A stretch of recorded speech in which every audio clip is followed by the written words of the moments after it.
Que a paz do Senhor esteja com você neste momento especial. Hoje, meditaremos em Mateus 26, versículos dos 57 ao 75, um texto profundo e desafiador que nos conduz ao julgamento de Jesus perante o Sinédrio e ao momento em que Pedro o nega 3 vezes. Este trecho revela tanto a injustiça enfrentada por Jesus quanto as fraquezas humanas de seus seguidores, destacando a necessidade da graça divina em nossas vidas. Nesta passagem, somos convidados a refletir sobre a fidelidade de Jesus em cumprir a vontade do Pai, mesmo diante de acusações falsas e sofrimento. Também encontramos um chamado à vigilância espiritual ao confrontarmos a fragilidade de Pedro ao negar o Senhor, um reflexo de nossa própria humanidade. Convido você a abrir sua Bíblia e meditar comigo nesta mensagem, permitindo que o Espírito Santo nos guie e nos ensine preciosas lições sobre perseverança, humildade e dependência de Deus. E os que prenderam a Jesus o levaram ao sumo sacerdote Caifás, onde os escribas e os anciãos estavam reunidos. E Pedro o seguiu de longe até ao pátio do sumo sacerdote, e entrando, assentou-se entre os criados para ver o fim.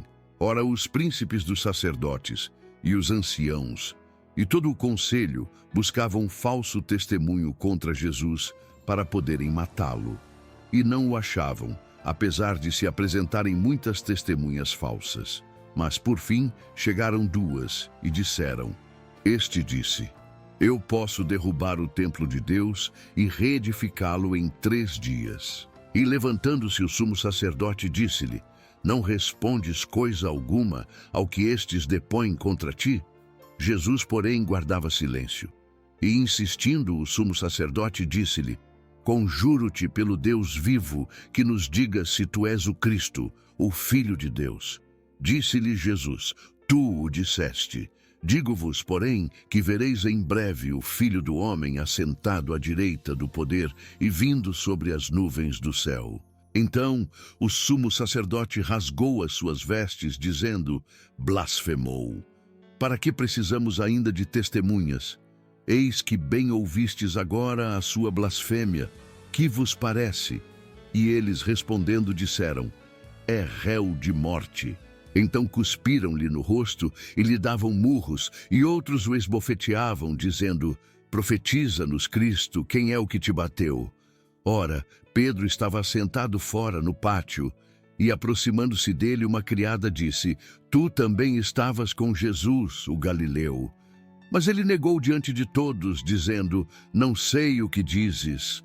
E saindo para o alpendre, outra criada o viu, e disse aos que ali estavam: Este também estava com Jesus, o Nazareno. E ele negou outra vez com juramento: Não conheço tal homem. E logo depois, aproximando-se os que ali estavam, disseram a Pedro: Verdadeiramente tu és também deles, pois a tua fala te denuncia. Então começou ele a praguejar e a jurar, dizendo: Não conheço o homem. E imediatamente o galo cantou, e lembrou-se Pedro das palavras de Jesus, que lhe dissera: Antes que o galo cante, 3 vezes me negarás. E saindo dali, chorou amargamente. Esta passagem de Mateus começa com Jesus sendo levado ao sumo sacerdote Caifás, onde os escribas e anciãos já estavam reunidos. Esse julgamento não tinha como objetivo buscar a verdade, mas sim encontrar uma justificativa para condenar Jesus à morte. Era um ato marcado pela injustiça e pelo preconceito dos líderes religiosos, que viam em Jesus uma ameaça à sua autoridade. Pedro, que anteriormente havia prometido nunca abandonar Jesus, seguiu o mestre de longe até o pátio do sumo sacerdote, observando os acontecimentos à distância. Enquanto isso, dentro do tribunal improvisado, os príncipes dos sacerdotes e os anciãos buscavam testemunhos falsos que pudessem incriminar Jesus. Apesar de muitas testemunhas se apresentarem, nenhuma acusação conseguia se sustentar. Finalmente, 2 homens declararam que Jesus havia dito: Eu posso derrubar o templo de Deus e reedificá-lo em 3 dias. Essa acusação, que distorcia as palavras de Jesus, foi usada como uma tentativa de demonstrar que ele desrespeitava o templo e, portanto, blasfemava contra Deus. O sumo sacerdote, então, questionou Jesus diretamente, mas ele permaneceu em silêncio, cumprindo a profecia de Isaías 53:7, que dizia que o Messias seria como um cordeiro levado ao matadouro, que não abre a sua boca. Quando o sumo sacerdote exigiu que Jesus declarasse se ele era o Cristo, o Filho de Deus, Jesus respondeu afirmativamente: Tu o disseste. Digo-vos, porém, que vereis em breve o Filho do Homem assentado à direita do poder e vindo sobre as nuvens do céu. Essa declaração foi interpretada como blasfêmia, e o sumo sacerdote rasgou suas vestes, uma demonstração simbólica de indignação. Ele declarou que Jesus era réu de morte, e os outros líderes religiosos concordaram. Em seguida, começaram a humilhar Jesus, cuspindo em seu rosto, esbofeteando-o e zombando dele, pedindo que profetizasse quem o havia golpeado. Essa cena revela a profundidade da humilhação que Jesus suportou por amor à humanidade. Mesmo sendo inocente, ele permaneceu firme, suportando a dor e o desprezo, porque estava determinado a cumprir a vontade do Pai. Seu silêncio diante das acusações e sua firmeza ao afirmar sua identidade nos ensinam sobre a coragem de ser fiel à missão divina, mesmo em meio à oposição e ao sofrimento. Essa primeira parte da narrativa nos chama a refletir sobre a fidelidade de Jesus, que enfrentou a injustiça com coragem e submissão à vontade de Deus. Também nos desafia a examinar como respondemos quando enfrentamos momentos de oposição em nossa própria fé. Estamos dispostos a permanecer fiéis como Jesus ou permitimos que as pressões externas enfraqueçam nosso compromisso com Deus? Após o julgamento de Jesus perante o Sinédrio, a narrativa se volta para Pedro, que com cautela e temor seguia Jesus de longe até o pátio do sumo sacerdote. Enquanto Jesus enfrentava acusações e humilhações, Pedro travava sua própria batalha espiritual. Essa distância física e emocional que Pedro mantinha reflete o início de um distanciamento maior, tanto em sua coragem quanto em sua fé. Seguir Jesus à distância demonstra uma fragilidade que pode se manifestar em nossa própria caminhada cristã. Quando permitimos que o medo ou a pressão das circunstâncias enfraqueçam nossa proximidade com Cristo, tornamo-nos mais vulneráveis a comprometer nossa fidelidade. No pátio, Pedro tentou manter-se despercebido, mas logo foi identificado por uma criada, que afirmou que ele também estava com Jesus, o Galileu. Dominado pelo medo de ser associado ao Mestre, Pedro negou publicamente: Não sei o que dizes. Essa primeira negação, embora aparentemente casual, já reflete a luta interna de Pedro. Porém, os desafios continuaram. Quando outra criada o viu no alpendre, afirmou novamente que ele era seguidor de Jesus. Agora mais pressionado, Pedro negou pela segunda vez, jurando que não conhecia o homem. Mais tarde, outros o confrontaram, dizendo que sua forma de falar o denunciava como um galileu. Diante disso, Pedro, em desespero, começou a praguejar e a jurar enfaticamente que não conhecia Jesus. Imediatamente o galo cantou. O canto do galo trouxe à memória de Pedro as palavras de Jesus, que havia profetizado essa exata sequência de negações. Naquele momento, Pedro percebeu a gravidade de sua fraqueza e, dominado pelo remorso, saiu dali chorando amargamente. Suas lágrimas expressavam um arrependimento profundo e um coração quebrantado, consciente de que havia falhado com aquele a quem tanto amava. Essa parte da narrativa destaca não apenas a fraqueza humana, mas também o caminho para a restauração. O arrependimento de Pedro nos lembra que, mesmo quando falhamos, há graça suficiente em Deus para nos levantar novamente. Mais tarde, Jesus restauraria Pedro, reafirmando seu chamado e capacitando-o para liderar a igreja primitiva, demonstrando que Deus pode usar até mesmo nossos fracassos para cumprir seus propósitos. Essa história nos desafia a examinar como lidamos com o medo e as pressões que podem enfraquecer nossa fidelidade a Cristo. Será que estamos seguindo Jesus de perto, confiando em sua força ou permitindo que as circunstâncias nos distanciem?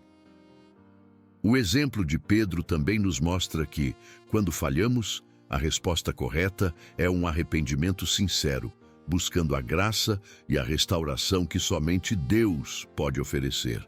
A conclusão dessa passagem nos apresenta um contraste marcante entre a fidelidade de Jesus e a fragilidade de Pedro. Enquanto Jesus enfrentava a humilhação e as acusações sem negar sua identidade ou missão, Pedro, tomado pelo medo, negava qualquer associação com o Mestre. Esse contraste nos convida a refletir sobre nossa própria capacidade de permanecer firmes em meio às adversidades e sobre a graça que Deus oferece para nos restaurar quando falhamos. Após a terceira negação, o canto do galo ecoou, trazendo à memória de Pedro as palavras que Jesus havia dito anteriormente. Antes que o galo cante, 3 vezes me negarás. Nesse momento, Pedro se deu conta da gravidade de sua falha. Ele não apenas havia prometido fidelidade a Jesus, mas também insistido que jamais o abandonaria, mesmo que isso lhe custasse a vida. Agora, confrontado com sua própria fraqueza, ele saiu e chorou amargamente. Suas lágrimas revelam um coração profundamente arrependido, marcado pela dor de ter negado aquele que tanto amava. A reação de Pedro, embora dolorosa, é um exemplo de arrependimento genuíno. Ele não tentou justificar suas ações ou minimizar sua culpa.